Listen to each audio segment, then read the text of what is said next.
नंदुरबार जिल्ह्यातून मोठी बातमी आहे, कारण नंदुरबार जिल्ह्यात कुपोषित बालकांची धक्कादायक आकडेवारी समोर आली आहे। जिल्ह्यात 18,000 कुपोषित बालकांची नोंद झाल्याचं समोर आलंय।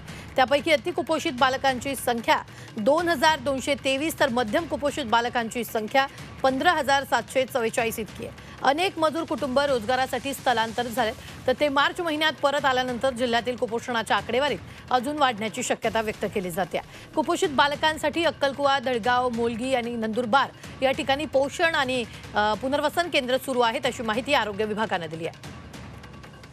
अक्कलकुवा, मोलगी आणि नंदुरबार येथे आणि दळगाव येथे NRC न्यूट्रिशन रिहॅबिलिटेशन सेंटर हे सुरू आहेत। यामध्ये आपण या कुपोषित बालकांना ॲडमिट करून त्यांच्यावर योग्य ती तपासणी तसेच औषध उपचार करत आहोत आणि त्यांना आहार सुद्धा या ठिकाणी देण्यात येत आहे।